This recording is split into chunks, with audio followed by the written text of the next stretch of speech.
La Unión de Jóvenes Comunistas tiene que definirse por una sola palabra: vanguardia. Conjugamos una misma actitud y un mismo lenguaje frente a los problemas esenciales del pueblo. Ahí está, en todas partes donde hay alguien que trabaja, ahí está el partido. Tras los barrotes de la cárcel donde hay miles de compañeros, ahí está el partido, ahí está. La Juventud Comunista no estamos a la defensiva, ni estamos aquí para negociar derrotas. Estamos a la ofensiva, en la conquista de los derechos de la clase trabajadora, en la conquista de la Tercera República, en la conquista del socialismo, en la conquista de esa vida mejor. ¡Despertar! Explotado por los patronos, asesinado por los fascistas. ¡Despertar! Existe una alternativa. Los comunistas tenemos una alternativa a este fracaso neoliberal que nos están vendiendo. Y sin duda vamos a luchar por ella. Sepan que no se van a enfrentar con señoritos. Sepan que se van a enfrentar con hombres.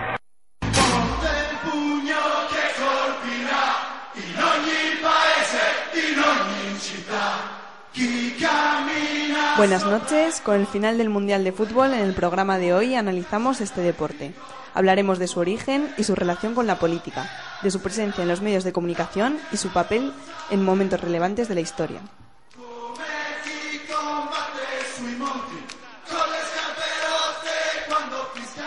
Contaremos en la mesa con Félix y Víctor, miembros del Avispero, y una antigua voz de Iskra con Julio Yagüe.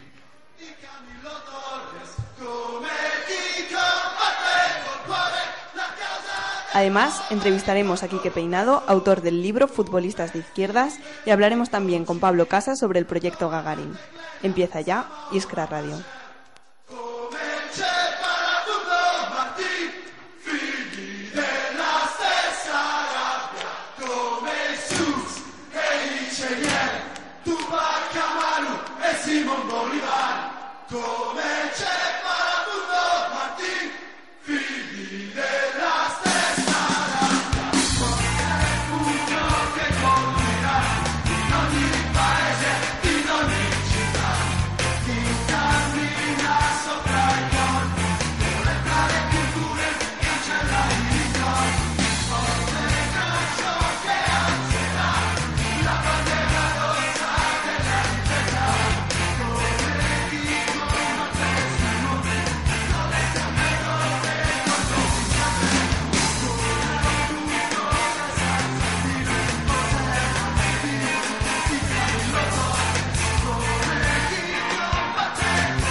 Como todos los uruguayos, yo nací gritando gol y quise ser jugador de fútbol.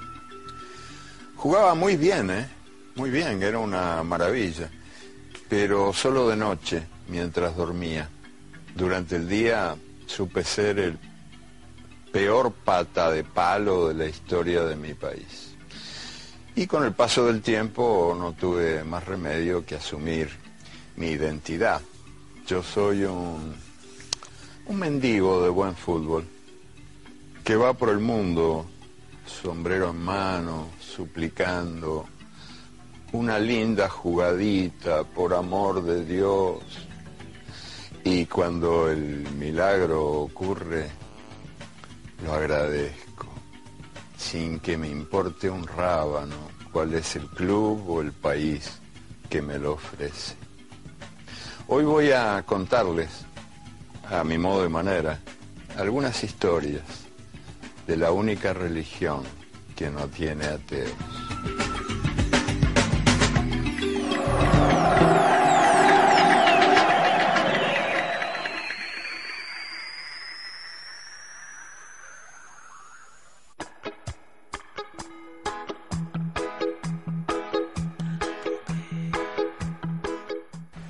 La izquierda no odia el fútbol.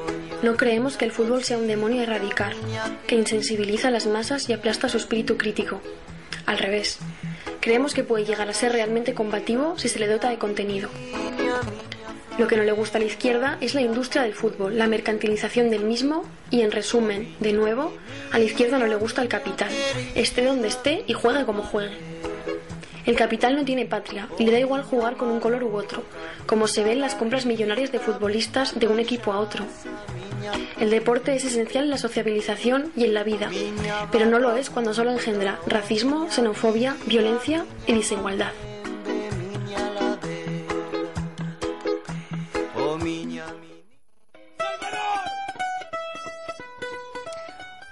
Bueno, pues vamos ya con nuestra mesa de hoy. Tenemos aquí a Félix y Víctor, miembros del Avispero. Buenas noches. Hola, buenas noches. Hola, buenas noches. Y Julio Yagüe, buenas noches. Bienvenido a Iskra. Muy buenas noches a todos. Bueno, pues vamos a hablar de fútbol y la primera pregunta que quería haceros es que ¿cuál es el origen de este deporte? Bueno, pues el fútbol, los primeros precedentes fueron en Europa con el Calcio Fiorentino y en América con el juego de pelota maya, bueno, eso bastante antes. Y luego en China también hay precedentes que no era exactamente como el fútbol, porque era más en plan como el vóley, pero con los pies. Y donde empezaron a regularizarse las normas del fútbol, y eso fue en el siglo XIX en las universidades británicas. Es en estas universidades británicas, al ser el primer país que se industrializa, Inglaterra, obviamente es el primero que crea una sociedad de masas y el primero que crea los deportes de masas que triunfarán en el siglo XX. Entonces es ahí donde sacan estas reglas. Por eso, si des cuenta, todos los deportes así más famosillos casi todos vienen de Inglaterra. El tenis, por ejemplo, es otro ejemplo bueno. Todos vienen de ahí. No solamente son obreros, sino también además, digamos que los obreros o la gente, todo el mundo jugaba, ¿vale? La gente más de la peña, de la calle. Pero son, digamos, que los estudiantes o las clases altas, las que pueden viajar, ¿vale? O comerciales también, los que van moviendo el fútbol por el mundo. Si ves, por ejemplo, el inicio del fútbol en España, ¿cuál es a ver, vosotros que sois futboleros, ¿cuál es el decano del fútbol español? El Recreativo de Huelva. Bien. ¿En qué año se funda? En 1848, que es cuando se abren las minas de Río Tinto y de toda esta zona, empiezan a sacar minas. Entonces van muchos ingenieros ingleses, ¿vale? Porque mano de obra, da igual, mano de obra, peones allí, gente cualificada la que viene ahí en el 1848 a la zona minera de Huelva y traen el fútbol.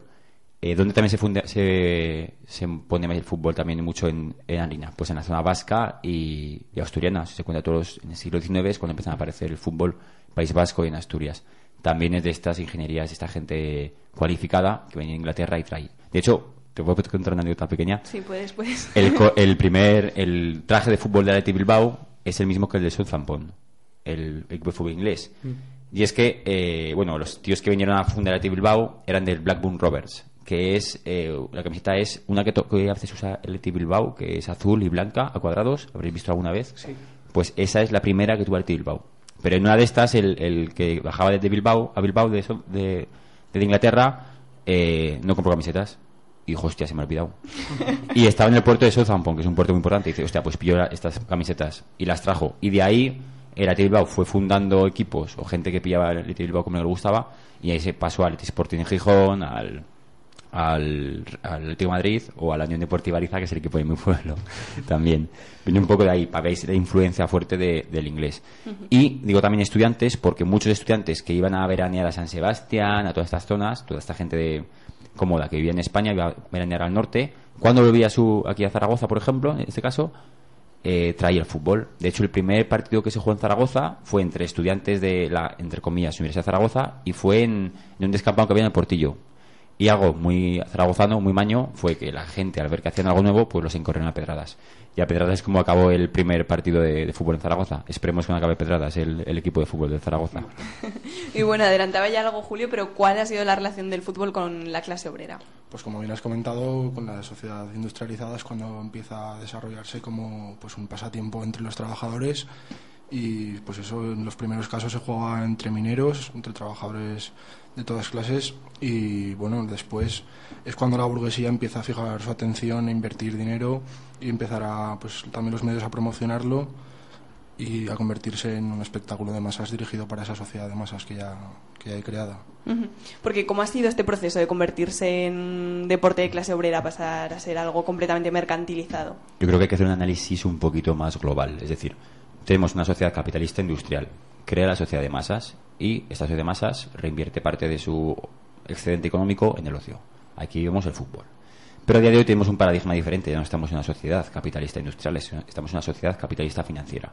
Entonces digamos que se lanza un órdago desde el capitalismo en los 70 a los 80, cuando se crea esta sociedad capitalista financiera, que yo lo resumiría perfectamente con la palabra Margaret Thatcher y lo que hizo en Inglaterra cuando privatizó el fútbol. Entonces, respondiendo un poquito a lo que decías tú, el acaparamiento que yo diría un poco de la burguesía por parte del fútbol es en estos años 70, sobre todo en los 80, cuando se privatiza en Inglaterra el fútbol, y es en el 89 cuando se hace el proyecto de ley, y en el 90 cuando se hacen las sociedades anónimas deportivas en España. Digamos que ese cambio de paradigma material es el que da el cambio de paradigma un poquito de uso del ocio, del ocio. El fútbol también, cuando empezó a ser un deporte de masas, fue en la época de bonanza de la Primera Guerra Mundial, que fueron cuando se empezaron a construir los primeros estadios y empezó a ver los primeros audiovisuales, y entonces fue cuando la gente se empezó a interesar más por el deporte.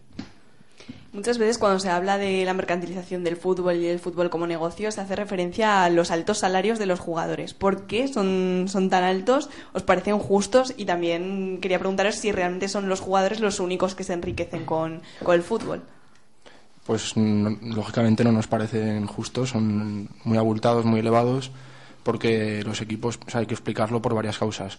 Primero, porque los diferentes equipos disputan los servicios de ese jugador, lo cual hace que aumente los salarios, y porque un jugador de bastante renombre, un jugador famoso, puede acarrear también otros ingresos de publicidad y tal, no solo en el aspecto deportivo, y favorecer también pues la publicidad, el renombre un poco de un club.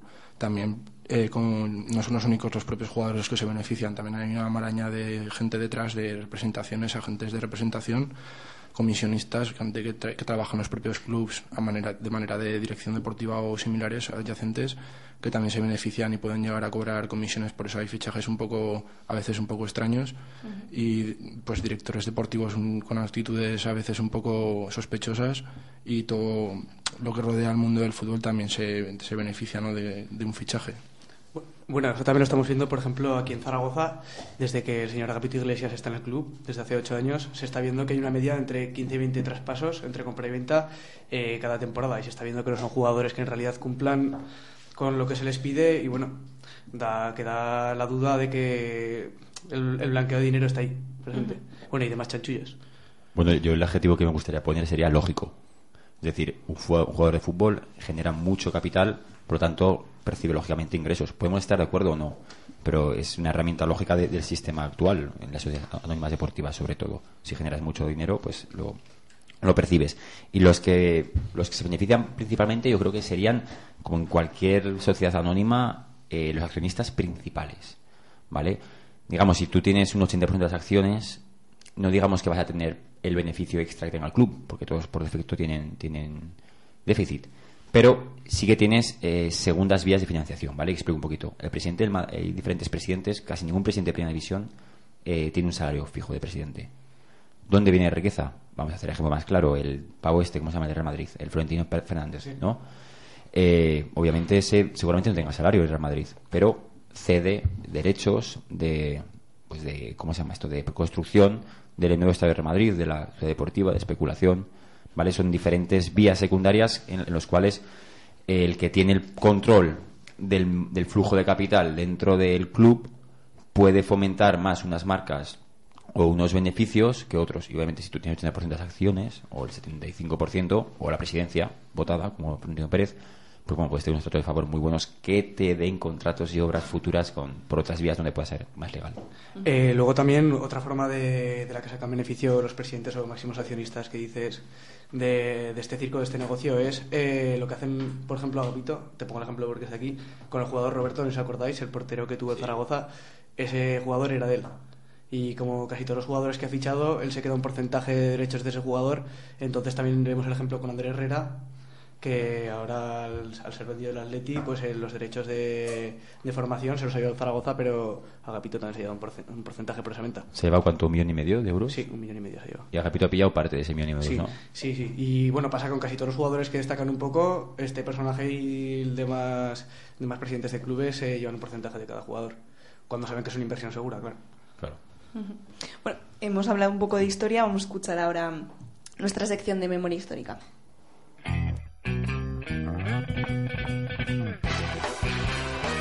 Filosofía marxista. Opio del pueblo. A menudo hemos oído la expresión el fútbol es el opio del pueblo, pero ¿de dónde viene y a qué se refiere? La religión es el opio de los pueblos es una cita hecha por Karl Marx en 1844, en la publicación Contribución a la crítica de la filosofía del derecho de Hegel. En este texto, Marx rompe políticamente con los hegelianos de izquierdas y realiza una crítica materialista a la alienación religiosa de la época. En ella puede leerse: la miseria religiosa es, de una parte, la expresión de la miseria real y, de otra parte, la protesta contra la miseria real. La religión es el suspiro de la criatura oprimida, el estado de ánimo de un mundo sin corazón, porque es el espíritu de los estados de cosas carentes de espíritu. La religión es el opio del pueblo. La superación de la religión como la dicha ilusoria del pueblo es la exigencia de su dicha real. Exigir sobreponerse a las ilusiones acerca de un estado de cosas vale tanto como exigir que se abone un estado de cosas que necesita ilusiones. La crítica de la religión es, por tanto, un germen, la crítica del valle de lágrimas que la religión rodea de un halo de santidad. La comparación de la religión con el opio tiene como objetivo manifestar que ésta crea una sensación de felicidad ilusoria en la sociedad que, al igual que ocurre con el bienestar producido por el consumo de drogas, como el opio, no se corresponde a la realidad. En la actualidad, esa felicidad es producida en numerosas ocasiones por el fútbol, ante una realidad en la que los jugadores son elevados a la categoría de dioses, en la que miles de personas se reúnen para ver un partido cada semana, como mínimo, en la que hay cánticos, emoción y lágrimas, en la que se hacen usos desde el poder para anunciar recortes, rescates y abdicaciones coincidiendo con grandes partidos. ¿Podemos considerar al fútbol la nueva religión? ¿Es este deporte el nuevo opio del pueblo?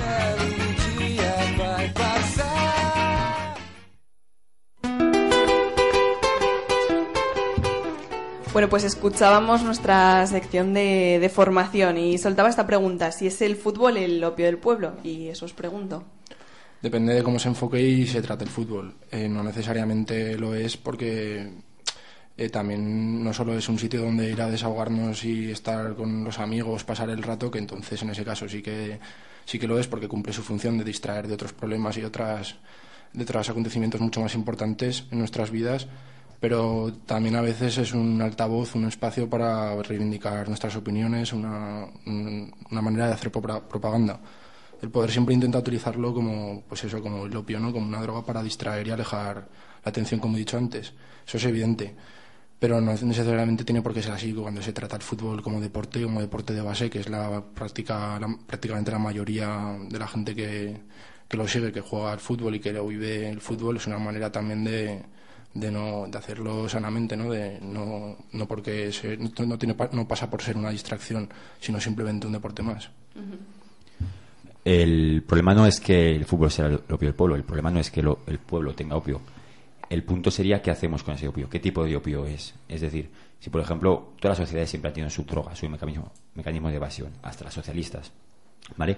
El tema es que si por ejemplo el fútbol es el opio del pueblo, pero este opio hace que la gente pues se socialice, que haga deporte, que aprenda valores diferentes, adelante, bienvenido sea. Si en un sistema socialista habrá opio, sí, pero bueno, será un opio que tendrá unos valores añadidos. En el sistema capitalista, la sociedad tiene un opio, sí, pero ¿qué opio tiene? Un opio de la competitividad, de ser el mejor, de ganar al rival, de mercantilizar tus habilidades. Entonces, si eres malo jugando la pelota, no vales. Es decir, el opio del pueblo siempre va a estar ahí, siempre va a haber un opio en el pueblo. El problema es que hay que hacer que ese opio sea un opio digno y que enseñe, que aprenda y que colabore a mejorar la sociedad. Decía Víctor que el fútbol puede servir también como altavoz. Hay quien dice que no hay que mezclar esto de política y fútbol. ¿Qué opináis al respecto? Bueno, pues nosotros también, al hilo de lo que ha dicho antes, también depende, porque si vemos el fútbol solo como un deporte para entretenerte o para practicarlo, pues no es deporte, no queremos que mezclar la política. Pero bueno, si seguimos el fútbol profesional, nosotros sí que queremos que la política está presente, porque está en todas las cosas de la vida, está presente la política. Y nosotros, desde nuestro grupo, desde el Avispero, pues estamos en contra del racismo y del fútbol negocio, por lo que hemos comentado antes. Y luego también pues intentamos erradicar, por lo menos en nuestro sector, los comportamientos racistas, como se ha podido ver con Balotelli o incluso la Romareda. El año pasado, cuando Romaric dejó el club, un sector de la afición pues la tomó con él, no solo por sus cualidades o por su poco compromiso, que eso sí que lo entendemos, pero también se metieron con su raza, su procedencia, su color de piel y eso. El tema es... Uy, va, se me ha quedado en blanco, ¿te puedes creer? Hablamos sobre fútbol y política. Espera, sí, fútbol y política. Uy, va, leches. Vale, por supuesto que el fútbol y la política van de la mano. O sea, es política y fútbol de la mano cuando se aprueba el rescate bancario de España y va Rajoy a firmarle lo que haga falta a la Unión Europea el día que España jugó el primer partido en Polonia en la Eurocopa de 2012. Es política cuando se prepara la coronación de Felipe V de Aragón, justo cuando empieza el Mundial. Es política cuando construís un estadio de millones de euros, o de dólares, lo que pasa en aquel momento, al lado de unas favelas. Es constantemente una política la que tenemos en el fútbol. Lo que pasa es que, se vende como que no es política, pero evidentemente, o sea, la EGA ha puesto 500.000 euros de aval, más no sé cuánta pasta, más de aval. De hecho, por ley tiene que tener una avalista, toda sociedad anónima deportiva tiene que tener avalista, y casi muchos avalistas son la administración pública. Bueno, y cuando debe toda la pasta que debe las sociedades anónimas deportivas a Hacienda, joder, es que es política pura y dura, claro que es política. Decir que fútbol y política no son lo mismo, no tienen que ir juntas, es no saber qué es el fútbol o no saber qué es la política, o por lo general las dos cosas. Y cuando hablamos de patriotismo, ¿qué papel juega la patria en el fútbol? Pues evidentemente los éxitos de las selecciones nacionales en las competiciones internacionales sí que contribuyen a la exaltación nacional, a aumentar el patriotismo y demás. Pero creemos que este patriotismo no deja de ser un tanto elemental, es decir, un patriotismo muy primario, motivado por el ídolo que marca el gol, que exalta la selección, la pertenencia a un país y demás. También hay que decir que también el fútbol y el patriotismo pueden ser reclamados por sectores nacionalistas de naciones sin Estado, como la selección vasca y demás, o la aragonesa cuando jugó contra el Chile, o equipos de ciudades que tienen representación, una connotación política y además también religiosa, incluso como el Celtic y el Rangers, que hay un enquistado derbi ahí, un conflicto entre, pues ya sabemos, ¿no? Entonces sí, desde luego hay una relación evidente. Yo creo que la relación, por supuesto, estoy de acuerdo con lo que dices tú, añadiría que la relación se da solamente en la medida en que es exitosa. Es decir, si por ejemplo consigues que la FIFA demuestre de lo que hay para que Gibraltar juegue la fase de grupos, ya es un éxito. Luego entonces se da ese paralelismo patria-fútbol. Si por ejemplo España gana en 2008 la Eurocopa y la gente pone por primera vez la bandera en las calles sin ser festividad religiosa, como el 15 de agosto, pues también en las zonas rurales sucede, pues también se da ese éxito. O sea, el éxito es lo que lleva a la ecuación patria y fútbol. Por ejemplo, un ejemplo muy bueno es el partido de Inglaterra contra Argentina en las semifinales del 86, cuando le ganaron 2-0. El famoso gol de Maradona con la mano y luego la de barrilete cósmico. Pues ese es el mejor ejemplo de patria fútbol. Después de haber venido de la guerra de Maldivas y haberles pasado canutas, ¡pum!, le ganan 2-0. Entonces se da un éxito que lo coge Argentina y lo enfoca como patriotismo. Es decir, si hay éxito se enfoca, si no hay éxito pues se rula el balón a otro lado. Bueno, hablaba Julio de La mano de Dios, vamos con esa canción ahora y volvemos enseguida. Los medios de comunicación son aparatos de construcción ideológica. Si la burguesía tiene los suyos, ¿por qué no íbamos a tener los nuestros? Síguenos en Twitter en @ovejarrojainfo para estar al tanto de las novedades en nuestro canal de YouTube y nuestro periódico online. La Oveja Roja, por un periodismo de clase, esta vez de la nuestra. Para hablar de socialismo, estudia Lenin. La revolución no es fuego para burgueses.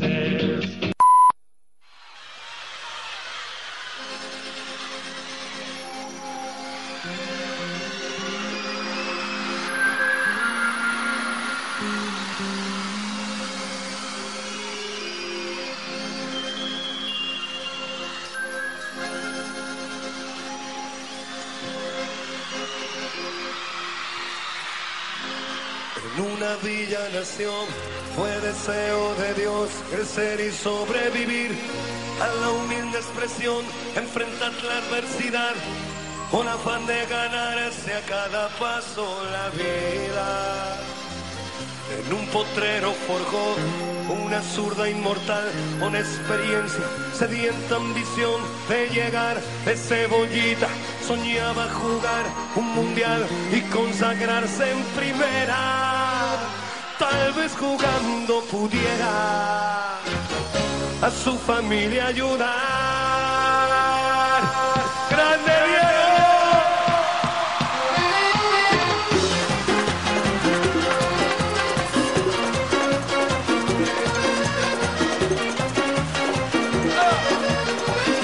Para el más grande del mundo,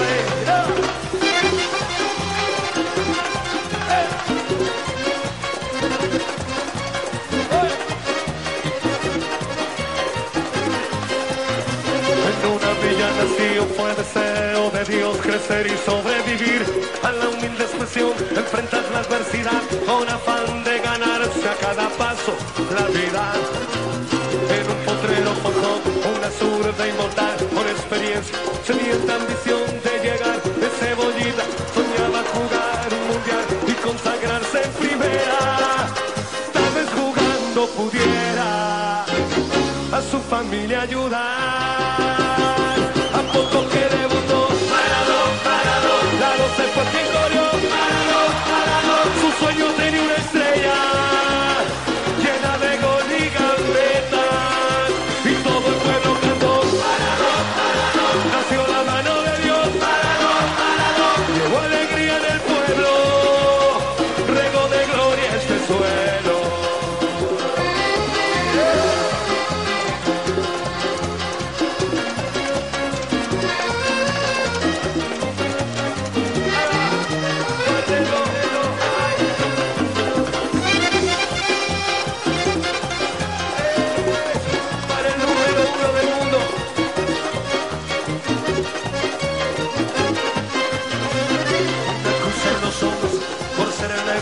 Por no venderse jamás al poder, enfrentó curiosa debilidad. Si Jesús tropezó, porque él no habría de hacerlo.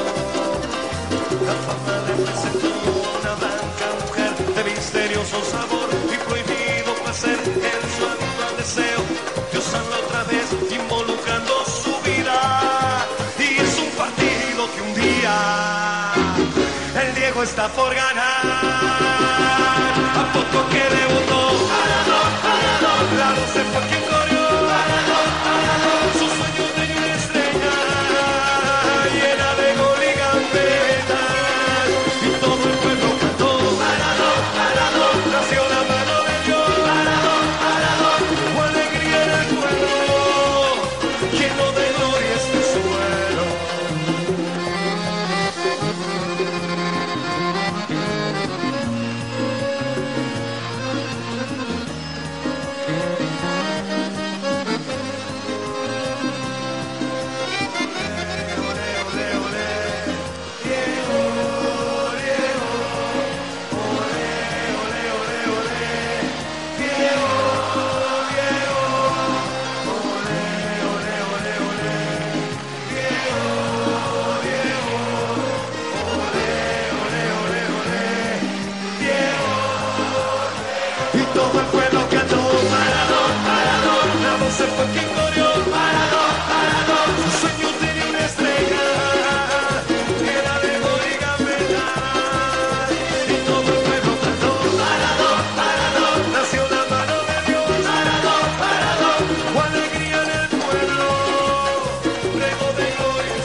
Bueno, pues la primera pregunta que quería hacerte es ¿por qué decidiste escribir Futbolistas de Izquierdas y cuál era el objetivo del libro?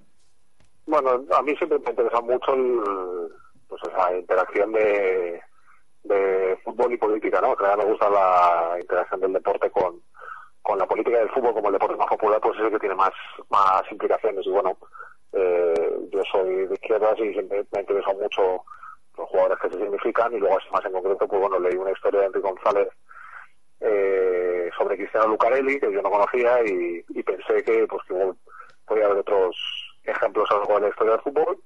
Y bueno, pues salió como para hacer un libro. Y el objetivo, el objetivo es un libro de entretenimiento, ni quiere demostrar nada, ni pretende cambiar nada, ni nada. Pretende pues contar buenas historias, hacer lo que yo creo que es el periodismo que se debe hacer, y que le guste a la gente, no tiene más historia. Para escribir el libro hablas directamente con los jugadores. ¿Es sencillo que un futbolista se llegue de izquierdas? Es difícil. Y en activo imposible, no hay, quitando Lucarelli, no hay ninguno que en activo haya hablado conmigo. O sea que yo creo que en general es difícil que se pronuncien políticamente, izquierdas o derechas o como quieras llamar, porque no es bueno para el negocio, y los clubes ni los clubes ni las marcas ni todo lo que son ahora lo fundamental del fútbol, ¿no? Que es el negocio, pues no quiere que los jugadores se posicionen políticamente, así que sí, es muy complicado. ¿Y hubo quien tú consideras es un futbolista de izquierdas que se negase a aparecer directamente en el libro? Sí, muchos, desde pues por ejemplo son Jorge Valdano, Vicente del Bosque, Miguel Aramburu, incluso Ule de Presas, el famoso Ule de Presas tampoco quiso hablar. Hago bastante, de hecho, al comienzo del libro hago una introducción en la que cuento los que no han querido hablar para que la gente, porque no haya querido yo, sino que no han querido aparecer ellos. ¿Y a ti qué te parece esto? ¿Consideras que como personajes públicos deberían posicionarse más, sobre todo ante la situación que vivimos hoy? No, deber. O sea, no, yo no soy quien para decirle a nadie lo que tiene que hablar y lo que no tiene que hablar. Sí que me hace gracia cuando luego sobre todo Legueno dice que es que me malinterpretan, es que no se da una imagen distorsionada de mí. Bueno, cuando tienes la oportunidad de sentarte a hablar con alguien y que dé una realista porque tiene más espacio para hablar contigo y no lo haces, pues hombre, evidentemente luego eso de que digas de que se da una imagen distorsionada de mí o lo que sea, pues hombre, deja de tener bastante valor. ¿Y son compatibles los grandes sueldos con la ideología de izquierdas? Sí. La ideología de izquierdas es compatible con todo. Igual que la ideología de derechas también es compatible con todo. Y desde luego con un estatus económico social seguro. Nadie, por mucho dinero que tenga, pues tiene que cambiar su opinión acerca de cosas que hoy nos están arrebatando y que son básicas, ¿no? O sea, hoy defender una sanidad pública, una educación pública, defender el empleo estable, defender, no sé, unas cosas básicas de izquierda, no entiendo en qué tiene que cambiar si tú ganas dinero o de repente tienes una profesión en la que tienes mucha repercusión o lo que sea. O sea, ese mantra que se dice, no, es rico y es de izquierdas o es pobre y es de derecha, bueno, eso yo creo que no tiene que ver una cosa con la otra. Y de todas las historias que recogiste en tu libro, ¿cuál es la que te llamó más la atención? Bueno, a mí me gustó hablar con Lucarelli por lo que supuso viajar a Livorno, conocerlo, y por el hecho de que el tipo me atendiera, me atendió contra el consejo, la orden del club, ¿no? El club dio orden de que no me atendiera y él aún así se portó muy bien y conocí su historia de cerca, ¿no? Y lo conocí a él, que para mí es la gran historia del fútbol y la izquierda en la historia del fútbol, ¿no? Pero bueno, a mí yo con la que me quedo por lo que supuso para mí personalmente, pues fue entrevistar a Iker Sarriegi, que es un exfutbolista, abogado de presos de ETA y que bueno, está procesado por colaboración con Banda Armada, que me atendió antes de pasar por prisión preventiva y después de salir de prisión me volvió a atender y bueno, pues constatar la diferencia de una persona antes de pasar en prisión y después y conseguir esa entrevista, que te atienda, que no fue fácil, pues fue muy gratificante. Y hablando de periodismo, ¿qué opinas del papel del fútbol en la televisión y en la prensa? ¿Es excesivo? Bueno, yo es que creo que que si no fuera el fútbol sería otra cosa. Así que ya que va a ser otra cosa, pues que sea el fútbol que me gusta a mí, ¿no? Sí, como razonamiento así básico. Creo que la gente que dice el fútbol se utiliza para que la gente no piense y tal, o para que la gente esté pendiente de trabajo, pues es posible que ocurra, pero si no fuera el fútbol, si no sería el fútbol, sería otra cosa. En un país al que no les interese el fútbol utilizarán lo que sea. Si les gusta la ópera, utilizarán la ópera. O sea que no me parece eso que pasa, que sí, que a veces es verdad, ¿no? Y que parece a veces también una cosa un poco manida, pero cuando se dice que pasa y es cierto que pasa, no es culpa del fútbol. Las cosas funcionan así, le toca al fútbol porque es lo más popular que existe. ¿Y se puede hablar de fútbol de otra manera distinta a la que nos tienen acostumbrados los medios? O sea, ¿se puede hablar de fútbol sin caer en el espectáculo? Sí, claro que se puede. Quisiera vivir de ello, pero claro que se puede. El problema en España es que la gente que escribe bien el fútbol o deporte, o que hace cosas que tiene muy poquito mercado y es así. De lo contrario, no, es que resulta que porque las cosas se hacen mal, entonces la gente reclama lo que se hace mal. No es verdad. La gente tiene la opción de escoger entre lo que se hace mal y lo que se hace bien. Se hace mal y se hace bien, la gente escoge lo que se hace mal, masivamente. Entonces, bueno, a partir de ahí, asumir que tienes poco mercado, que no te vas a hacer un millonario, que a lo mejor ni siquiera puedes vivir de ello, como en mi caso, que yo me tengo que dedicar a otras cosas, pero claro que se puede, y hay un montón de gente a que le gusta, pero también hay muchísima gente que de boquilla critica esa prensa, ¿no? O dice que el periodismo deportivo tiene que cambiar, pero luego no se deja un duro en consumir, en comprar ese otro periodismo que dice que le gusta, ¿no? Entonces pretende que la gente haga ese otro periodismo, pero que lo haga gratis, porque ellos no quieren pagar ni un euro. Entonces, bueno, así es, claro, porque el otro gana por goleada y es que es lógico, es normal. Vale, ya por último preguntarte si nos puedes recomendar alguna publicación que haga este otro periodismo deportivo del que hablabas. A mí, aquí en España están Parenca y Libre bastante bien, y que son dos ejemplos de gente que lo intenta, bueno, con más acierto y otras con menos según mi punto de vista, pero que intenta hacer algo muy diferente. También es cierto que claro, con el coste personal que cuesta, es mucho trabajo para muy poco rendimiento económico que le sacan, ¿no? A mí me gusta mucho leer The Landland, que no es de fútbol, pero es de fútbol americana, que es brutal para mí. Son los que mejor escriben de deportes, son muchas veces periodistas que no solo hablan de deportes, y bueno, los temas que son los mejores. Y luego ahora hay un boom de la literatura deportiva en España que unas veces con más acierto que otras, ¿no? Pues que están intentando las librerías de libros, sobre todo de fútbol. Yo a mí tampoco te podría decir muchísimos que me hayan encantado. Me gustó Mi abuela y 10 más no me sale el nombre del tipo. Bueno, un libro sobre la Real Sociedad que editó Libros del Cao, que está súper bien, y luego yo he leído otros libros que están muy bien de ciclismo, de otros deportes que a mí me interesan menos, pero que se escribe muy buen periodismo deportivo en España. Otra cosa es que ahora están inundadas las librerías de un montón de libros que muchos libros para mí no tienen mucho sentido y que no me parece que aporten nada ni que dignifiquen nada esta profesión del periodismo deportivo.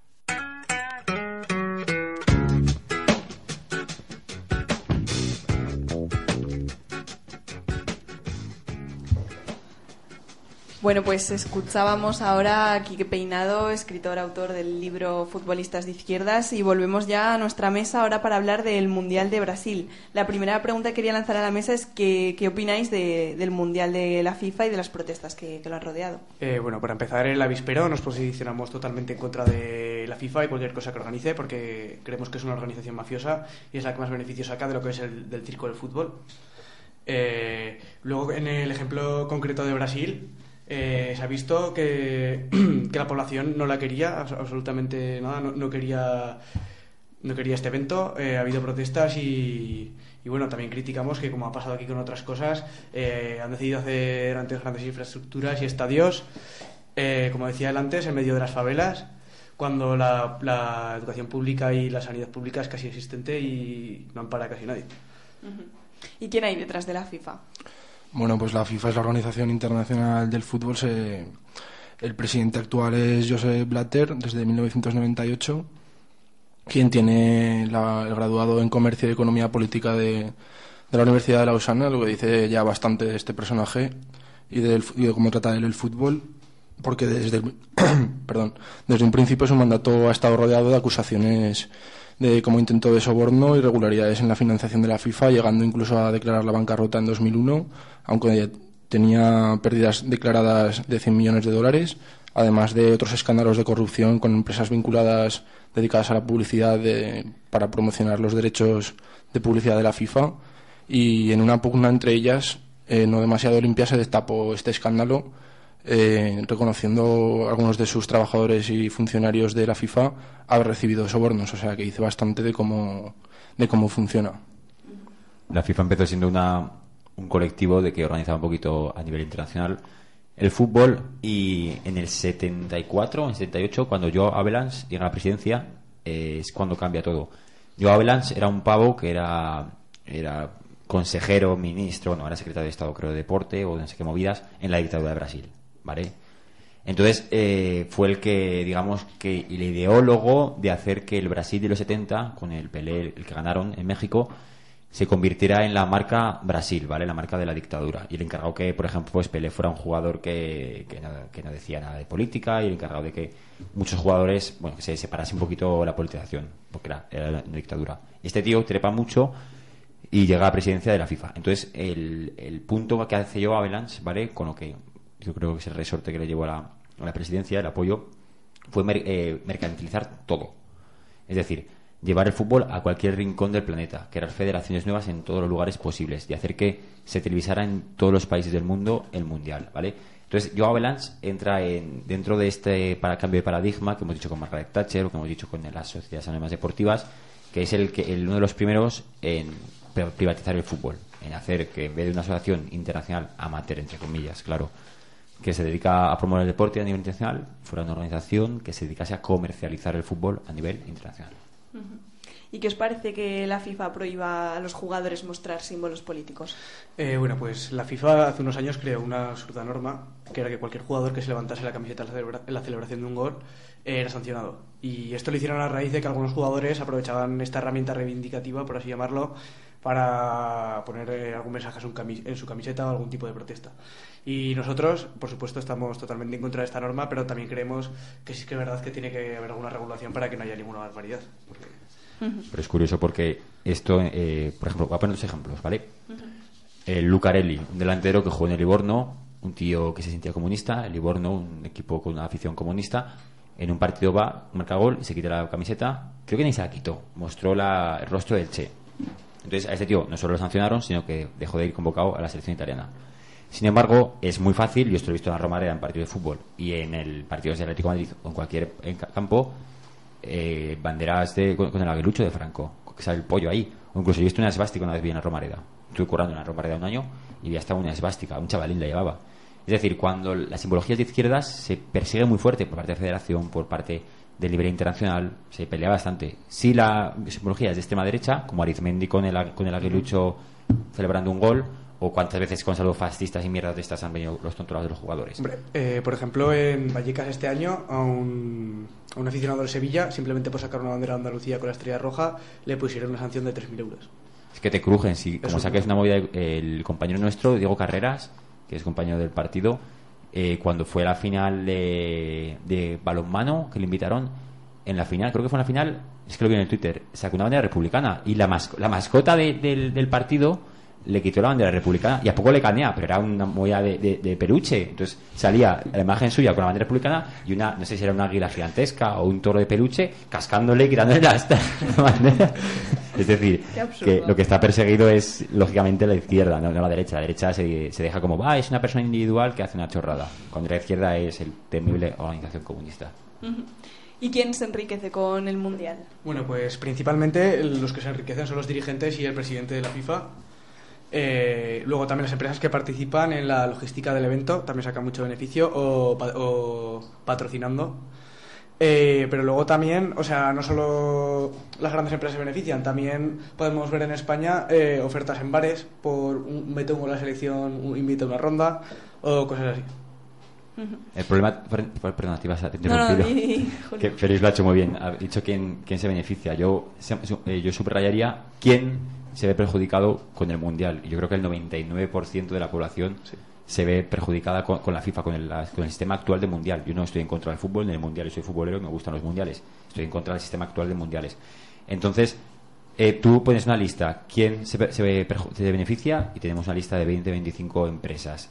Tenemos una lista al lado de quién se perjudica, es el 99%. Es que es la quinta esencia de la lucha de clases, un Mundial de fútbol. ¿Quién se perjudica y quién se beneficia? Favelas al lado de estadios gigantescos, el cambio de leyes que benefician a empresas privadas en estadios de fútbol mientras están disparando a gente en la calle. Condiciones inhumanas de los trabajadores también. Claro. Que ha habido 8 muertos durante la construcción de los estadios en Brasil por trabajar largas jornadas, laborales y encima las temperaturas. Es que el sistema actual capitalista financiero es tan depredador que es que hasta el ocio lo convierte en destrucción. Y bueno, después de lo que habéis dicho es un poco obvia esta pregunta, pero ¿es compatible el fútbol popular con este tipo de eventos, con los mundiales? Pues es totalmente incompatible con ese modelo de competición, puesto que el fútbol, como lo conocemos actualmente, el mundial, como comentaba antes, fomenta la competitividad y el negocio, la rentabilidad y no los valores deportivos de un equipo cooperativo que puede fomentar el fútbol popular. El fútbol popular a día de hoy solo tiene espacio en competiciones regionales o algunas excepciones por motivos concretos, pero el fútbol popular no es viable como fenómeno de masas. Sí como equipo del barrio o como equipo del pueblo, que yo creo que es la única alternativa, pero como espectáculo macro no hay ningún tipo de vía. Bueno, pues ahora sí vamos a escuchar nuestra sección de memoria histórica y volvemos ya. Memoria histórica. ¿Cuál es el origen del fútbol? Todavía no está claro. No tenemos una fecha exacta para el origen del deporte más universal de la historia. Desde la antigüedad se ha jugado a deportes similares, pero no sería hasta la Revolución Industrial cuando el fútbol se convirtió en un deporte tremendamente popular y universal. Fue la clase obrera la que adoptó el fútbol como parte de su cultura. Los primeros clubes nacieron de las grandes fábricas inglesas, un deporte al que podían jugar algo más de 20 personas a la vez, físico, pero a la vez táctico y sobre todo colectivo, en el que solo necesitabas un balón y unos palos que te sirvieran de portería. Alejado de los deportes de la burguesía y la aristocracia, como el cricket, el golf o el tenis. Deportes muy individualizados y que necesitan de unas instalaciones inaccesibles para el proletariado decimonónico. En pleno siglo XIX eran habituales las competiciones entre fábricas y posteriormente entre ciudades inglesas. El fútbol se extendió como la pólvora. No solo eran obreros los que jugaban, miles de trabajadores se acercaban a ver estas competiciones convirtiéndolo en un fenómeno de masas. En sus inicios era más brutal y violento, pero se fue normativizando durante el siglo XIX hasta que a principios del XX ya era muy parecido a lo que hoy vemos. En sus inicios era más brutal y violento, pero se fue normativizando durante el siglo XIX hasta que a principios del XX era ya muy parecido a lo que vemos hoy. Es en 1844 cuando varias escuelas deportivas se juntan en la Universidad de Cambridge para unificar códigos. En cada fábrica, en cada ciudad, se jugaba de forma diferente. La industrialización y el ferrocarril hicieron que cuando un equipo del norte y otro del sur se enfrentaban, se vieran obligados a unificar las reglas. El siguiente paso fue la creación de la Football Association, encargada de organizar eventos y torneos. Pronto la popularidad del fútbol hizo que los clubes se interesaran por pagar a jugadores venidos de fuera. En un principio se prohibió la profesionalización del fútbol, aunque algunos clubes pagaban bajo mano a sus jugadores estrella. La Football Association organizará el primer partido entre selecciones, Inglaterra contra Escocia en 1872, consiguiendo reunir a 4.000 aficionados. Un año antes comenzaban los primeros pasos para conformar una liga inglesa. El fútbol llegaría a la península ibérica a finales del siglo XIX. Fueron los obreros y los marineros ingleses los que contagiaron a los trabajadores portuarios de Huelva, Bilbao y Oporto en la década de 1890. Estas ciudades eran las principales vías de comercio con las islas británicas y fue donde se fundaron los primeros equipos de la península. Posteriormente, otras ciudades industriales y portuarias fundarían sus clubes: Barcelona, Gijón, Avilés, Sevilla, Lisboa o Madrid.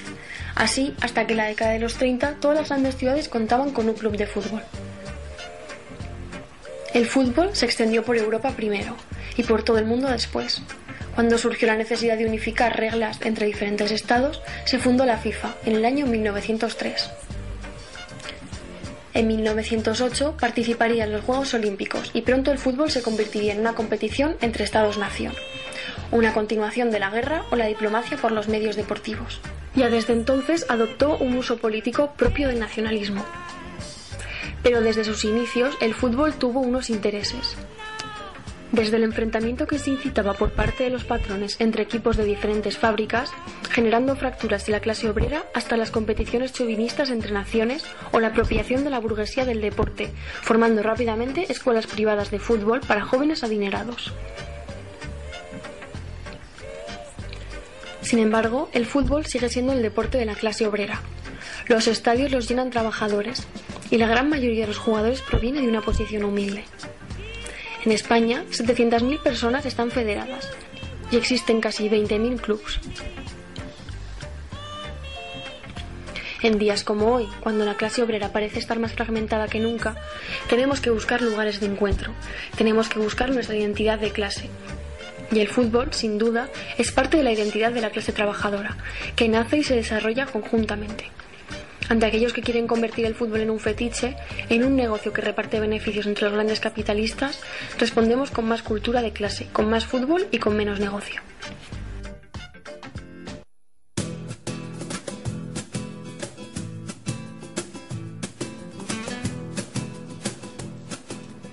Bueno, pues continuamos hablando de fútbol popular y quería preguntaros qué ejemplos existen en el mundo, eso de clubes de fútbol que sean realmente populares. Pues en ingleses, el United of Manchester, el Wimbledon, el AFC Liverpool, el Unión Venecia italiano, y aquí que conozcamos en el Estado español, el CAP Ciudad de Murcia, el Tarraco, la Unión Deportiva Salamanca y el Ceares. Esos que conozcamos, probablemente haya más, pero ojalá haya muchos más. Bueno, en España los más conocidos son el CAP de Murcia, que es un ejemplo prácticamente exacto del United of Manchester. De hecho, las aficiones están hermanadas y son clubes de accionariado popular, donde cada socio puede participar en las asambleas. Y luego también, este año sobre todo, ha destacado la unión del Ceares, que es como un barrio de Gijón. Y teniendo un equipo grande como es el Sporting, pues sí que es verdad que tiene una buena afición. Y este año se han llegado a clasificar para unos playoffs de ascenso y han desplazado unas 200 personas en cada viaje, que para ser un equipo de barrio está muy bien. ¿Y puede ayudar el fútbol a través de estos clubes, sobre todo, a transformar la realidad? Sí, bueno, dado a que es un espectáculo de masas, lo sigue mucha gente y tiene mucha influencia en la sociedad. Bien utilizado puede servir para concienciar a la gente, y mal utilizado puede convertirse en lo que hablábamos antes, en el opio del pueblo, y para distraer a la población de los problemas reales. Sobre todo entraría mucho en la representatividad de una sección. Es decir, si por ejemplo ahora el Zaragoza, y esto lo he pensado alguna vez, si el Zaragoza se va a cascar esta semana, por ejemplo, y creas un club de acción popular, el Zaragoza Ciudad, por ejemplo, pues ya tienes una vía en la que estás metiendo a gente de izquierdas, gente comprometida en torno a un proyecto común, y cuando se trabaja en un proyecto común con el que puede disfrutar mucha más gente, siempre puedes trasladar un mensaje mucho más positivo. La verdad es que yo creo que es una herramienta. Todo partido político que quiera ser de masas tendría que tirar también de las herramientas posibles. Una es el deporte, y dentro del deporte una es el fútbol, y vaya herramienta. Estaría el avispero apoyando ese Zaragoza Ciudad, ¿no? Bueno, mientras exista este club actual, nosotros vamos a luchar por él, porque es el club que ahora mismo representa a la ciudad. Pero está claro que si se diese, que no queremos, ojalá que nunca sea así y desapareciese, nosotros claro que crearíamos en la refundación y estaríamos los primeros si hiciese falta. Pero vamos, lo que hemos dicho nosotros de momento, a luchar por nuestro Zaragoza, que es el club. ¿Y estarías en una refundación como club de suscripción popular? Sí, claro. Sí. Bueno, pues mirando un poco a la historia, vamos a ver en qué momentos fútbol y política se han mezclado. Me gustaría preguntar primero por la parte más chunga del tema, por las dictaduras y el fútbol. ¿Qué momentos relevantes ha habido?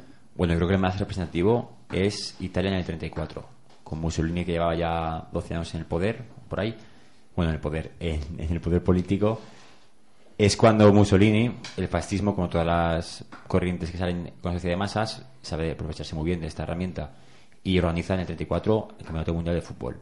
Entonces, en la final contra Checoslovaquia, ahí a mitad de partido, entró Mussolini en el vestuario prácticamente y dijo, bueno, esto hay que ganarlo sí o sí. Hay dos historias. Una que dijo Mussolini que les iba a perforar la cabeza a balazos si lo perdían, u otra que les hizo una arenga muy, muy importante. Bueno, esto cada uno contó su historia luego, porque es que también habría que ver los fascistas que serían ellos. Entonces, ganó el Mundial con el famoso Giuseppe Meazza, por eso es el nombre del estadio, y bueno, pues es que lo petó por todos lados, pero es que no solo Hitler con el Bundesteam, que era el equipo austriaco. Austria tiene un equipazo cojonudo, con el Matthias Sindelar, que era el Mozart de fútbol en los 30, y Hitler se anexionó a Austria con el equipo de fútbol, obviamente, y hizo un equipo pangermánico de fútbol. Bueno, el pavo el Matías, se rayó mogollón con los nazis y se borró la cabeza, que decía que pasaba de jugar. Y muchos austriacos también pasaron de jugar, y es un ejemplo de politización del fútbol, pero tiró por la culeta, porque fue un equipo que no triunfó mucho. Más adelante tenemos el ejemplo, mira, de Brasil en el 70, ¿vale? Con el Joao Havelange de secretario, con la dictadura. O México en el 78, con la dictadura de Videla, creo que es, cuando gana el primer Mundial México, también se utiliza esa victoria como un ensanche del patriotismo. El tema es que cada vez que se coge por una dictadura, pilla el fútbol como medida política, dinamita bastante la izquierda, porque claro, si tú eres Zapatero y tu equipo gana el Mundial, tú sales ahí con el equipo, entonces toda la oposición se ve directamente enmarcada en el lado derrotado, ¿no? Entonces, si estás en contra de la dictadura, estás en contra de Brasil, estás en contra de Brasil, estás en contra de Pelé marcando un gol en el Estadio Azteca. No puedes estar. Es que realmente una politización de fútbol de esa medida por una dictadura es una jugada buenísima. Y para contrarrestar un poco esto, también hablando de dictaduras, en la brasileña, el equipo de Sócrates, que es un jugador sobradamente de izquierdas, todo lo que se representaba el Corinthians como la oposición democrática dentro del país, y otros ejemplos históricos, por citar alguno que haya favorecido un poco a la izquierda y a la clase obrera en general. El mítico partido del Real Madrid socializado por los trabajadores, por los obreros, en el antiguo estadio de Chamartín, como recibimiento a las brigadas internacionales en plena guerra civil, saludando a los jugadores puño en alto. O la Copa de España Libre del 37, organizada por el presidente del Valencia, que acabó ganando el actual Levante, aunque no está reconocido. Hicieron una tramitación en el Congreso de los Diputados en 2006 para intentar validar ese título, que finalmente la Federación Española declinó reconocer como oficial. Y también, por seguir un poco la actualidad, la selección argelina, que ha dado las primas que ha conseguido por su actuación en el Mundial a Palestina, que ya en sus inicios como federación, aunque fue una federación en la que participaron también jugadores tunecinos y marroquíes en los años 50-60, lograron legitimar al país en pleno proceso de independencia después de la Segunda Guerra Mundial, en la que había participado Argelia con Francia como su colonia, llegando a ser recibidos en Hanoi por el mismísimo Ho Chi Minh, o también, pues, por citar otro ejemplo de actualidad, la actitud de los jugadores chilenos solidarizándose en este Mundial, en sus declaraciones y demás, con las protestas que han llevado últimamente a cabo, pues, las masas sociales y populares en su país para conseguir una educación mejor. Sí, salieron con una camiseta que ponía Chile con la educación pública. Sí. Joder, eso sería impensable en España. El As y el Marca se te echarían encima. Sergio Ramos ahí no le molaría. José Ramón de la Morena con su 1,5 millones de dientes en la radio también se harían encima, porque es que son esos tíos. Recuerdo que una vez pusieron patas arriba a Oliver Presas cuando habló defendiendo a Dejona Chaus, y es que la caverna mediática futbolística española es más facha que pa' qué. Se te echan encima, se te devoran. Sí, habría que ver los titulares si eso ocurriese. Y bueno, ¿qué leyes se han hecho pro fútbol? ¿Cuál era su intención? Bueno, aquí tenemos como que muchos ejemplos, ¿vale? Vamos a hacer un poquito de ejemplos diferentes en diferentes épocas para ver qué tenemos. Mi preferida es la de Berlusconi, porque Berlusconi tiene ese punto casposillo, que es, si te gusta un poco lo junio y lo ratero, la verdad es que yo soy muy folclórico y me gusta. Berlusconi hizo una de las muchas leyes que hizo pro fútbol, fue una legislación, vale, que hablo en plata. Los clubes italianos estaban empufadísimos y hizo una legislación por la cual parte de la deuda pública tal y cual que tenían los italianos, pues la solventaba, ¿vale? Hizo un truqui ahí y se levantó. Otra ley pro fútbol fue en el 89-90, cuando se presentó el anteproyecto de ley y la ley para sociedades anónimas deportivas. Núñez y Mendoza, presidentes de Barça y del Madrid, dijeron: hostias, estos nos van a crujir a impuestos que te giñas, porque es diferente el cambio de tasación impositiva. Entonces, era un momento en el que había entrado una crisis el González, ¿vale?, en el PSOE. Y dijeron: mira, tío, te vamos a crujir con los medios de comunicación, a no ser que modifiques esto. Y González dijo: no, tío, es que esto es, no, esto tiene que privatizarse. Y dijeron: pues mira, vamos a buscar una movida intermedia.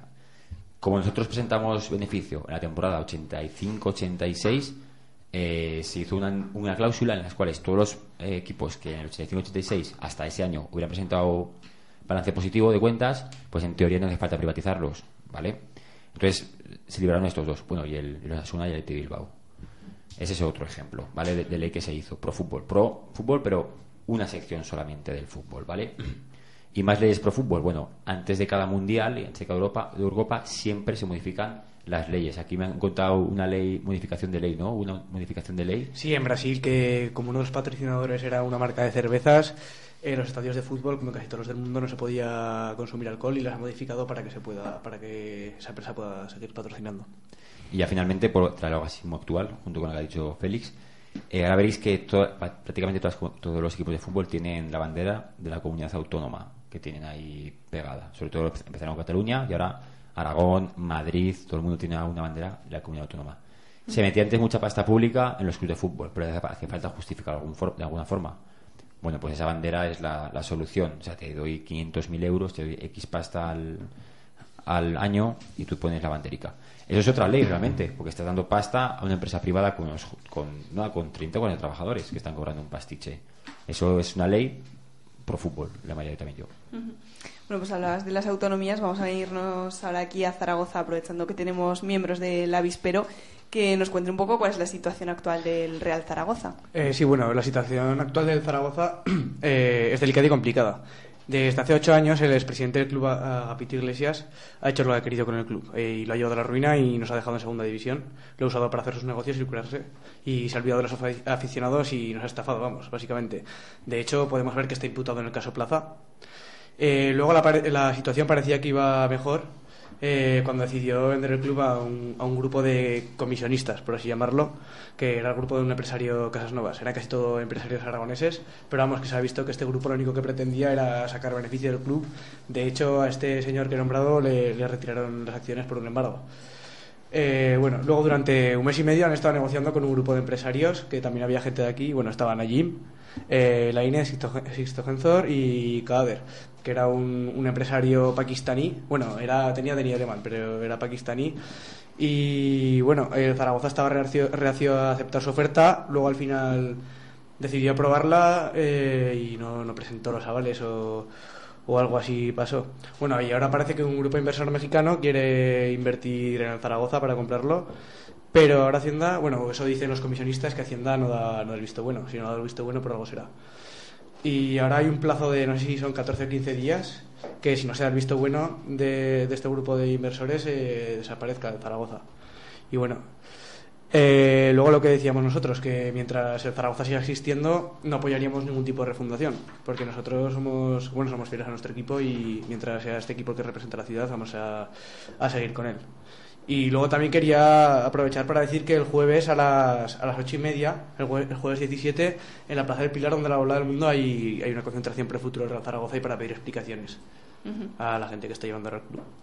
Vale, pues muy bien, pues vamos a pasar ahora, si os parece, a nuestra sección de la conversación tonta y volvemos.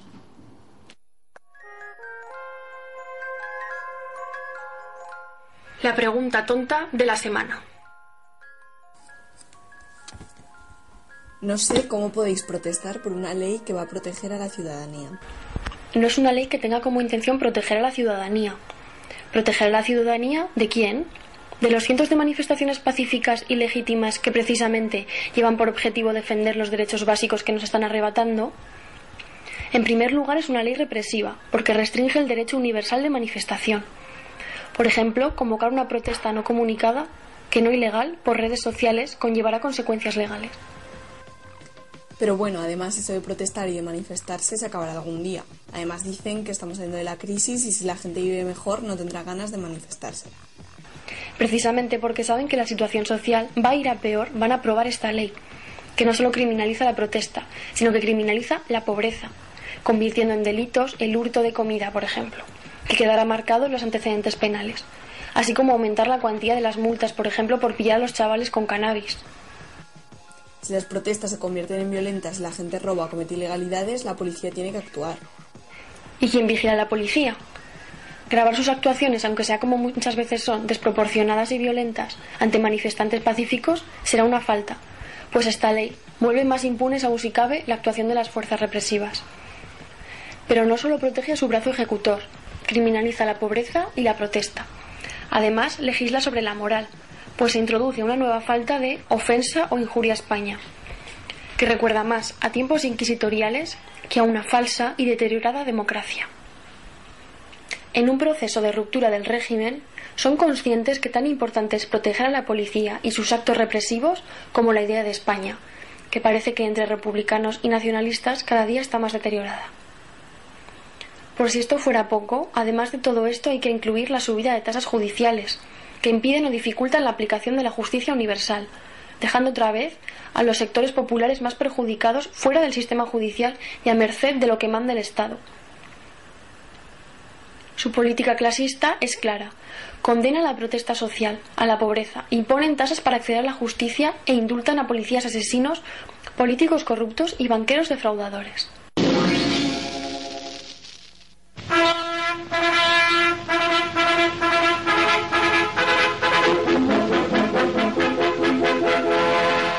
Noticiario y documental de la redacción.org. Prepárate para dejar de ser manipulado.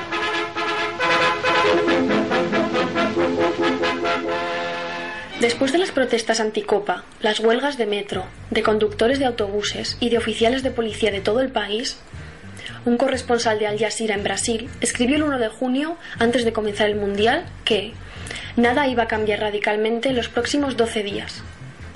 Sin embargo, el tono apocalíptico se mantuvo en las agencias, incluso al comenzar los primeros partidos. Para el New York Times, las premoniciones catastróficas dieron paso a los llamados pequeños contratiempos, y el coro de pesimismo en todo el mundo fue reemplazado rápidamente por una gran euforia colectiva, el llamado milagro brasileño. En los últimos meses, las preocupaciones impregnaron a la prensa nacional. Sobre la organización del evento se decía que los estadios no estarían listos. Los movimientos sociales amenazaban la puesta en marcha de los partidos, o también que el transporte sería caótico. Hasta la escasez de agua en Sao Paulo era motivo de preocupación para algunos, o que las temperaturas de Brasil fastidiaran el juego de los europeos. Un diario alemán dijo que los brasileños reivindicaban un Brasil mejor. En los medios internacionales se dejó de lado la parte más combativa de las manifestaciones, pensando que eran cosas puntuales y referidas por completo al Mundial de Fútbol. No era así. Grupos como el MST, con reivindicaciones míticas como la reforma agraria, o grupos en pro de los derechos indígenas estaban ahí. Pero siempre es más fácil hablar de los destrozos del Black Bloc. El 30 de mayo, el propio New York Times publicó un vídeo en su web con escenas que, según el diario, eran de violencia cotidiana en los días previos al Mundial, en Río de Janeiro. Se crea así un peligro de inseguridad ciudadana en un tono crítico y alarmista, tono que no representa la realidad. A principios de ese mismo mes, las embajadas de países como Estados Unidos, Alemania, Reino Unido y Australia enviaron guías a los ciudadanos que fueran a viajar al evento. Con el enfoque en la seguridad, los folletos proporcionaban consejos sobre cómo sobrevivir al país tropical, con alertas extravagantes como tener cuidado con los cocodrilos, los monos o las alcantarillas. Las críticas fueron cambiando según se desarrollaba el Mundial, y lo que iban a ser grandes desastres fueron solo contratiempos. Por un lado, se quería mantener en los países europeos lo de que Brasil era, al fin y al cabo, un país latinoamericano, y que por muy emergente que sea, para nosotros sigue siendo pobre. Por otro lado, no se perdió la oportunidad de desinflar la alarma para usar el Mundial para tapar otras noticias, ya sean internacionales, como lo de Ucrania o Palestina, como nacionales. En nuestro país, el mejor ejemplo fue la abdicación del rey, cuyos pasos a seguir coincidían casi a la perfección con los días en los que había partidos. O el debate sobre la reforma de la ley del aborto, que no ha existido, porque es más interesante hablar de fútbol 15 minutos más de los informativos. El uso del deporte como cortina de humo ni es nuevo ni es ajeno. Visítanos en laredaccion.org para descubrir más manipulaciones de los medios de comunicación, por un periodismo libre y crítico. laredaccion.org.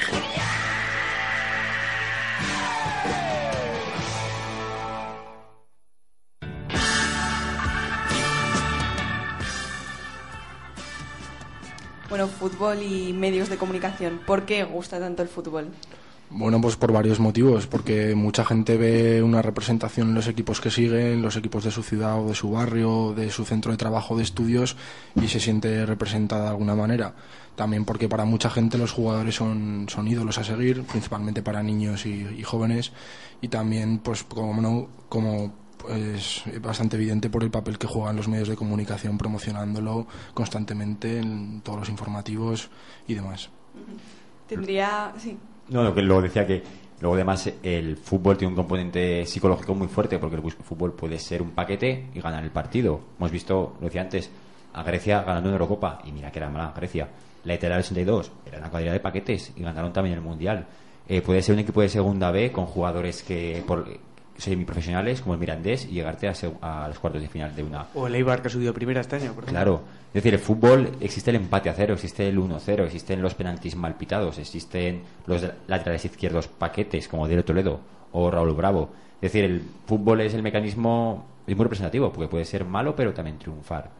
Entonces, y puede ser un equipo muy... Soy el Numancia, pero un año éramos el tercer presupuesto más bajo de segunda división, con el objetivo de no bajar a segunda B, y subimos a primera matemáticamente en abril.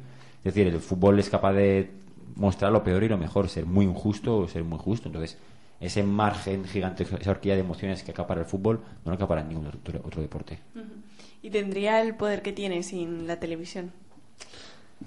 Pues no, evidentemente no. Nadie tiene poder sin la televisión, y por supuesto el fútbol tampoco.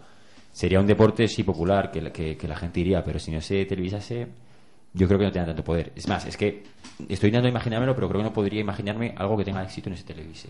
Es que hemos visto aquí en la televisión partidas de guiñote televisadas, a los Poker Stars. Entonces, ya partiendo de esa base, es que en esta sociedad sería imposible que el fútbol no se televisase. Hombre, la televisión tiene sin duda una de la mayor parte de culpa de que el fútbol sea un negocio, porque es de los que más beneficios saca. Las cadenas compran los derechos de los partidos y son ellos quienes fijan los horarios según les convenga, y tampoco se interesan por la opinión del aficionado, que en realidad somos los que vamos allá a ver el fútbol. Luego también vemos que el derecho a las televisiones está muy mal distribuido, porque no sé cuál es el presupuesto exacto, pero lo que sí que sé es que el 50% del presupuesto va destinado al Madrid y al Barça, a los dos grandes equipos, y el otro 50% va destinado a los otros 18 equipos de la competición. O sea, vemos en plan algún ejemplo del Valencia, que igual puede, el Valencia, por ejemplo, o el Atlético de Madrid, que puede tener un poquito más de derechos de televisión, pero por lo general, vamos, es uno de los principales problemas de que haya tanta desigualdad de presupuestos en la Liga Española. ¿Y qué os parece el espacio que ocupa en los informativos? Pues es a todas luces desmesurado, porque comparado con otros deportes, el espacio que se le dedica al fútbol es la mayoría dentro del espacio deportivo. Y también hay que señalar que dentro de este espacio es no tanto dedicado a informar sobre las diferentes categorías o clasificaciones y actualidad del fútbol, sino se dedica la mayoría del tiempo a hablar un poco de la salsa rosa de los jugadores, de si tal jugador está lesionado o está mosqueado por algo, no sé, un poco informaciones un poco absurdas últimamente. El formato que tiene actualmente los programas de televisión de fútbol es el mismo formato que un programa de televisión de salsa rosa. Es más, hay más minutos al día en una cadena de fútbol que hable de política. Y es más, si pasas por aquí por el tranvía, delante de Aragón Radio, ves la imagen de Aragón Radio. Hay 8 personas y sale un balón de fútbol. O sea, antes que cualquier otra cosa. Y un paraguas. O sea, que es que el fútbol se ha ido de las manos. Fútbol y tiempo. Y luego también con lo de los derechos televisivos, que sobre todo iba para el Madrid y el Barça, y el otro 50% iba al resto de clubes. Aquí aún se ve, y con mucha más diferencia, porque estamos viendo de que si, por ejemplo, el informativo de fútbol del mediodía dura 45 minutos, emplean 30 minutos para hablar de los grandes clubes y lo que decía mi compañero de la salsa rosa, que si Cristiano Ronaldo no sé qué, y luego otros 5 minutos que te ponen como mucho los goles del resto de de partidos de la jornada. O sea que se ve tanto la desigualdad a la hora de los presupuestos como también se ve el tiempo que emplean para promocionar. Pero eso es recíproco, es decir, uno grande, es que el fútbol en el capitalismo refleja al capitalismo. El grande es la acumulación de capital de Carlos Marx. Es que Real Madrid y Barcelona no es que sea una maniobra del Estado, no, es capitalismo puro y duro. El más rico siempre va a ser más rico, el más pobre siempre va a ser más pobre. A no ser que al más rico se le vaya a la olla y empiece a fundir la pasta como locos, pero en cualquier sistema capitalista, cualquier empresa rica va a ser más rica. Coca-Cola, por inercia, va a ser cada vez más rica. Toyota cada vez va a ser más rica. Y el Real Madrid cada vez va a ser más rico. Es que es lógica capitalista pura y dura. No es que haya... Luego recíproco, claro, obviamente van a generar más noticias de interés, va a haber más gente que consuma ese producto y entonces será más rico, pero es que es el capitalismo puro y duro. En cualquier lugar donde se reproduzca el capitalismo, cualquier acto, cualquier organización que se reproduzca dentro del capitalismo va a reproducir esos valores, y en el fútbol obviamente también se reproducen. Por eso cada vez los presupuestos van a ser más abultados y más menores los de segunda división, porque es que el capitalismo es completamente lógico. Sin embargo, de los pocos equipos que tienen, digamos, rentabilidad y no deuda es el Numancia y pocos más. Es paradójico, como lo decías antes, de que con poco presupuesto llegó a ascender y tal.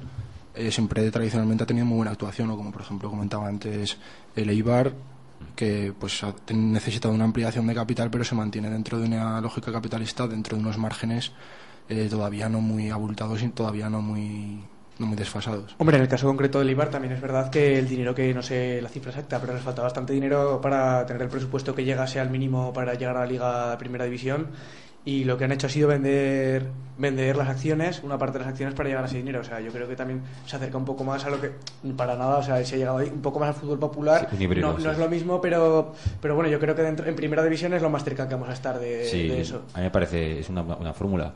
Decías el modelo Numancia, se llamaba modelo Numancia, al modelo que tiene Numancia lo tiene muy pocos, y es por unas condiciones porque el mismo pavo tiene las acciones desde hace 25 años, lo considera más como un negocio familiar, es un modelo diferente. Y el modelo híbrido del Eibar yo creo que es la mejor solución a día de hoy, porque a ver, hay que ser consciente que en el capitalismo no podemos crear unos clubes de élite de solución popular, pero sí que podemos tener un hibridaje como lo que puede ser el Eibar, que puede ser bastante positivo dentro de la basura que hay a día de hoy. Bueno, pues vamos ahora con una canción y después pasaremos del fútbol al espacio. Hablaremos sobre el proyecto Gagarin.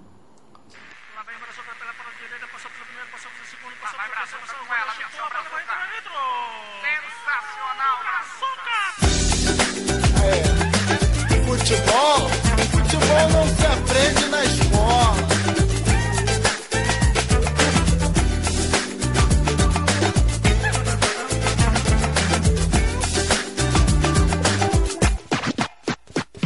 No país do futebol, o sol nasce para todos, mas só brilha para poucos, e brilhou pela janela do barraco da favela onde morava esse garoto chamado Brazuca, que não tinha nem comida na panela, mas fazia embaixadinha na canela e deixava a galera maluca. Era novo e já diziam que era o novo Pelé, que fazia o que queria com uma bola no pé, que cobrava falta bem melhor que o Zico e o Maradona, e que driblava bem melhor que o Mané. Pois é, e o Brazuca cresceu, despertando o interesse em empresários, a inveja nos otários, inclusive em seu irmão, que tem um pôster do Romário no armário, mas joga bola mal pra caralho. O nome dele é Zé Batalha, e desde pequeno ele trabalha pra ganhar uma migalha que alimenta sua mãe e seu irmão mais novo. Nenhum dos dois estudou, porque não existe educação pro povo no país do futebol. Futebol não se aprende na escola. É por isso que o Brazuca é bom de bola. Brazuca é bom de bola, Brazuca tem que rola, Zé Batalha só trabalha, Zé Batalha só se escola. Brazuca é bom de bola, Brazuca tem que rola, Zé Batalha só trabalha, Zé Batalha só se escola. Chega de levar porrada, a canela tá inchada e o juiz não vê. Chega dessa marmelada, a camisa tá suada de tanto correr. Chega de bola quadrada, essa regra tá errada, vamos refazer. Chega de levar porrada, a galera tá cansada de perder. No país do futebol quase tudo vai mal, mas Brazuca é bom de bola, já virou profissional, campeão estadual, campeão brasileiro. Foi jogar na seleção, conheceu o mundo inteiro, e o mundo inteiro conheceu Brazuca com a 10, comandando na meiuca como quem joga sinuca com os pés. Com calma, com classe, sem errar um passo, o que fez com que seu passe também se valorizasse. E hoje ele é o craque, mais bem pago da Europa, capitão da seleção tá lá na Copa. Enquanto seu irmão, Zé Batalha e todo o seu povão, a gentalha da favela de onde veio, só trabalha, suando a camisa, jogado pra escanteio, tentando construir uma jogada mais bonita do que a grama que carrega na marmita. Contundido de tanto apanhar, confundido com bandido, impedido, pode parar, sem reclamar pra não levar cartão vermelho. Zé Batalha sob a mira da metralha de joelhos, tentando se explicar com um revólver na nuca. Eu sou trabalhador, sou irmão do Brasil.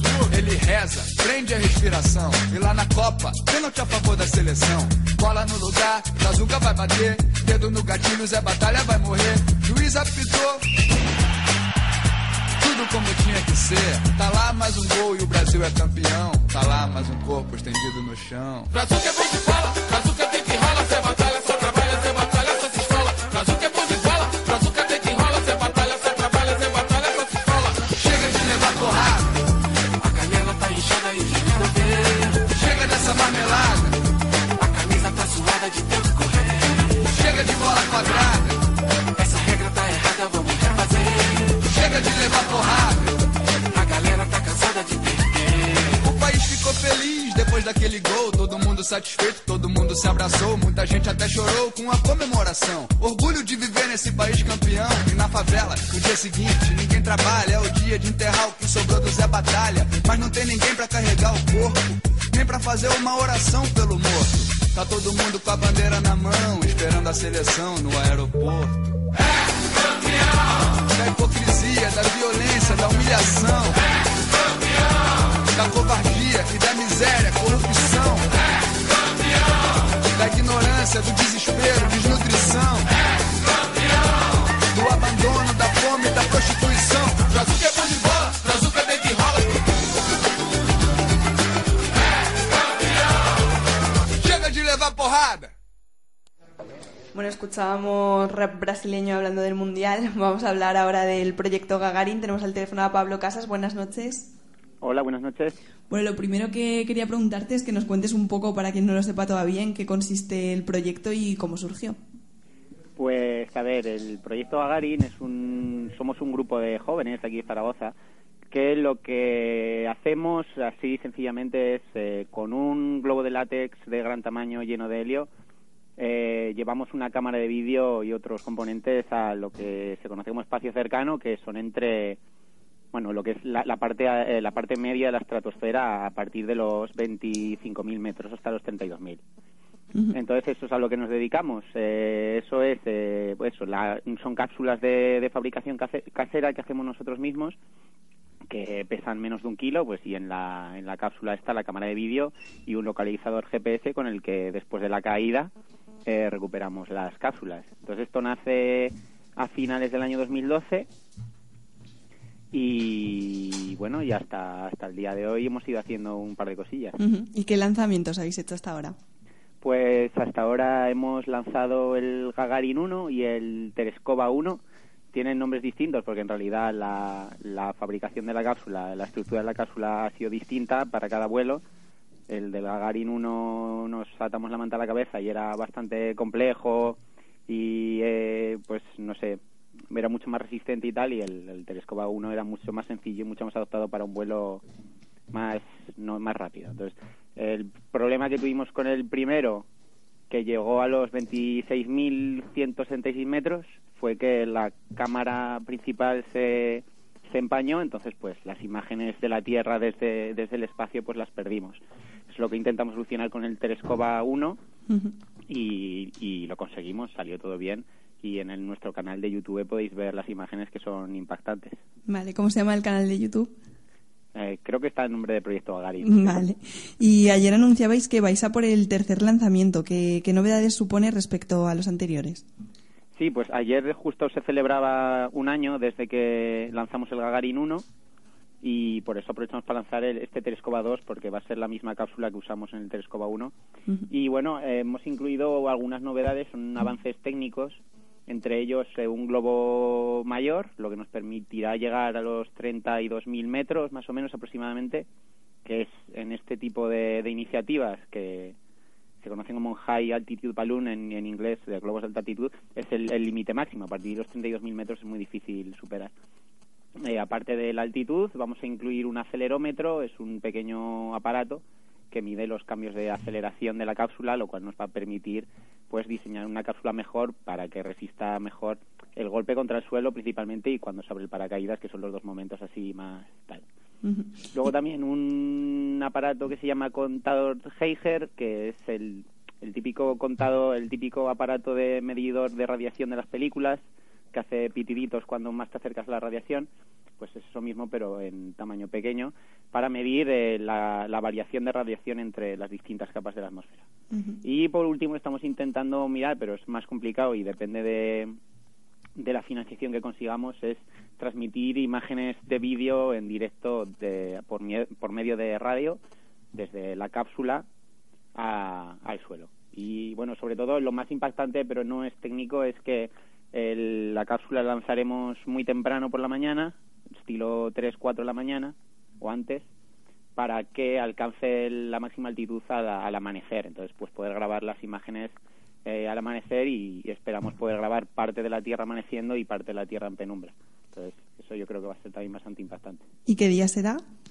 El 6 de septiembre. También depende del viento que haga ese día, porque bueno, nosotros no dirigimos la cápsula, va donde la lleva el viento. Entonces si hay fuertes vientos tendremos que aplazar el vuelo, porque los márgenes están entre 100 y 300 kilómetros, entonces si hiciera un poco más de viento del normal se podría acabar incluso en el mar. Entonces tenemos que aplazarlo de fecha. ¿Y cómo estáis financiando este proyecto? Y sobre todo, cuéntanos cómo podemos colaborar. Bueno, pues hasta ahora estos dos últimos lanzamientos los hemos financiado de manera colectiva a través de un crowdfunding que salió bastante bien, porque conseguimos bastante más dinero del que habíamos pedido, y también hemos estado vendiendo materiales de financiación, estilo chapas, camisetas y ese tipo de cosas. Y bueno, así financiamos los dos primeros. Para este tercer lanzamiento ya no teníamos dinero, entonces hemos tenido que abrir otro crowdfunding, que el link está en la web, y que lo lanzamos ayer por la mañana, y ya hemos cubierto el 15% de la financiación, y ya nos han avisado de que va a haber otro ingreso en breves. Entonces, pues por ahora estamos bastante contentos. Entonces, se puede aportar desde los 2 euros. El link está en nuestra página web, que es proyectoagarin.blogspot.com. Entonces, cualquiera que nos pueda ayudar será bienvenida a su ayuda.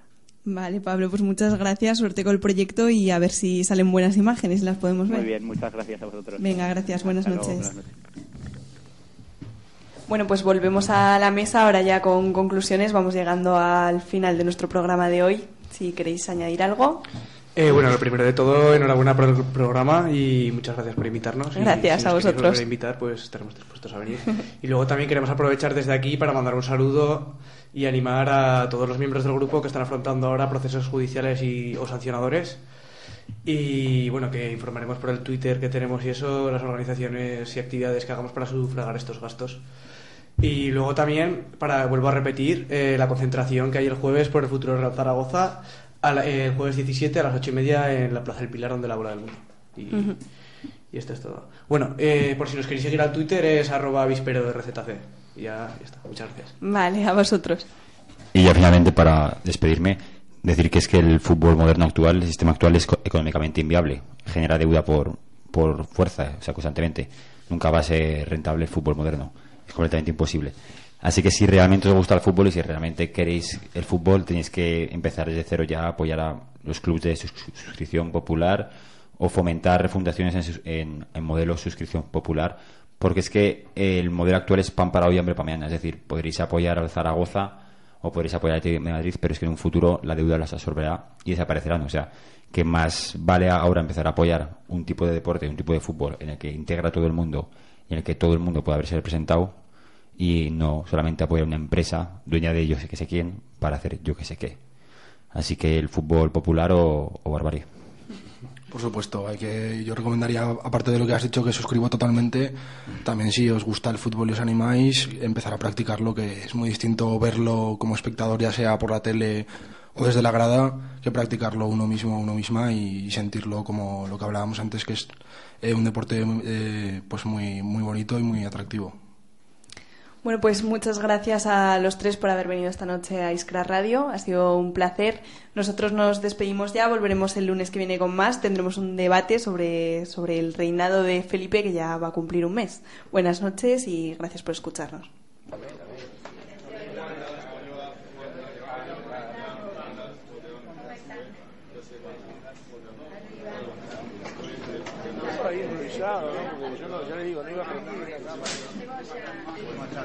Presidente, ¿qué significó para usted este mundial?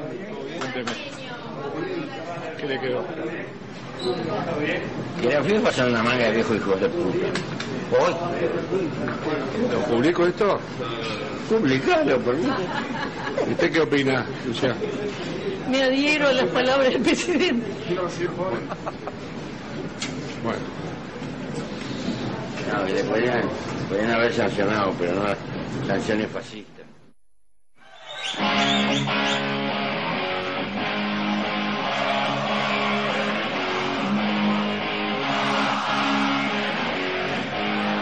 Gol en el campo, paz de la tierra.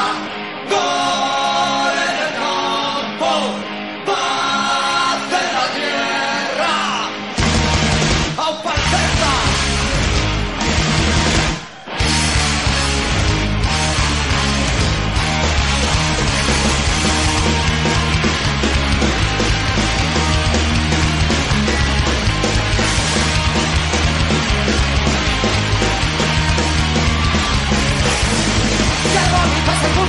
¡Qué pasiones despierta! ¡No entienden tus colores! ¡Suban la camiseta! ¡Qué bonito es el fútbol! ¡Para los que gobiernan! ¡Están pegando el palo! ¡Sin partido de vuelta! ¡Gol en el campo! ¡Paz de la tierra! ¡Gol en el campo! ¡Paz de la tierra! ¡Justicia corrompida! ¡Arbitra la contienda! ¡Patrón enloquecido! ¡Despiden irreverentes! ¡Y roban la pelota! ¡Por la extrema derecha! ¡Atentos al remate! ¡Que va directo a puerta y gol!